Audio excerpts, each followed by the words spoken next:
नमस्कार दोस्तों, चंद्रयान-3 मिशन की कामयाबी के बाद भारतीय अंतरिक्ष अनुसंधान संगठन इसरो अब सूर्य मिशन पर फोकस किया है। 2 सितंबर को इसरो अपना सूर्य मिशन आदित्य L1 लॉन्च कर चुका है। सूर्य की स्टडी के लिए ये पहला भारतीय मिशन है। आदित्य L1 मिशन से सूर्य के तापमान, अल्ट्रावायलेट किरणों के धरती, खासकर ओजोन परत पर पड़ने वाला प्रभाव और अंतरिक्ष में मौसम की गतिशीलता का अध्ययन किया जा सकेगा। अंतरिक्ष में आदित्य L1 जिस स्थान पर जाएगा वह धरती से 15 लाख किलोमीटर दूर है। धरती से सूर्य की दूरी करीब 150 मिलियन किलोमीटर है।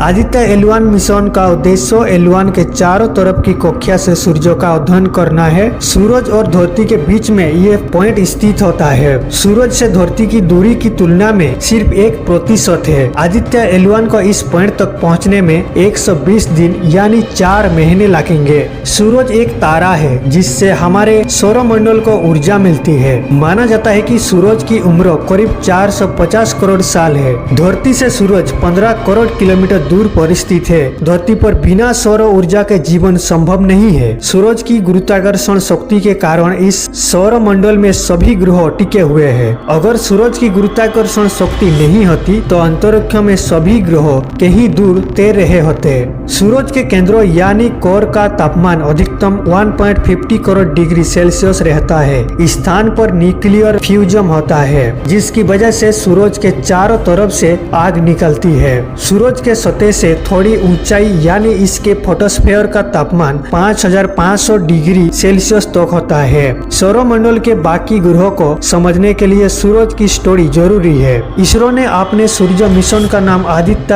L1 रखा है। इसके नाम से ही मिशन का उद्देश्य के बारे में पता चलता है। L1 का मतलब लाग्रांज पॉइंट 1 है। इटालियन फ्रेंच गणितज्ञ जूसेप लुई लाग्रांज के नाम पर अंतरिक्ष में कुछ बिंदुओं यानी जगह के नाम लाग्रांज पॉइंट के तौर पर रखे गए हैं। सूरज की अपनी गुरुत्वाकर्षण शक्ति है तो वही धरती की भी अपनी गुरुत्वाकर्षण शक्ति है। अंतरिक्ष में जिस स्थान पर इन दोनों की गुरुत्वाकर्षण शक्ति आपस में टकराती है, आसान भाषा में कहे तो जहां धरती की गुरुत्वाकर्षण शक्ति का असर समाप्त है वहां से सूरज की गुरुत्वाकर्षण शक्ति की शुरुआत होती है। इस बीच के बिंदु को लाग्रांज पॉइंट कहा जाता है। धरती और सूरज के बीच ऐसे 5 लाग्रांज पॉइंट चिन्हित किए गए हैं। भारत का सूर्ययान लाग्रांज पॉइंट L1 पर तैनात होगा। लाग्रांज बिंदु अंतरिक्ष नाम के लिए एक पार्किंग स्थल की तरह है। इस स्थान पर सालों तक किसी अंतरिक्ष यान को रखा जा सकता है। धरती, सूर्य और चंद्र को मिलाकर इस प्रणाली में 5 लाग्रांज L1 से लेकर L5 बिंदु है। L3 सूर्य की दूसरी तरफ है जिसकी वजह से वैज्ञानिकों के लिए किसी काम की नहीं है। L1 और L2 धरती के पास स्थित है। सूर्य का अध्ययन करने के लिए सबसे उपयुक्त L1 बिंदु है। इसकी वजह से ही इसरो ने अपने अंतरिक्ष यान को L1 बिंदु पर भेज रहा है। सूरज को आदित्य भी कहा जाता है जिसकी वजह से इन मिशन का नाम आदित्य L1 रखा गया है। आदित्य L1 मिशन का बजट करीब 400 करोड़ रुपए है।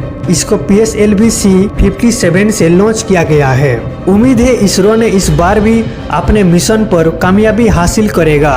मिलते हैं और एक शानदार नए वीडियो में। बहुत बहुत धन्यवाद।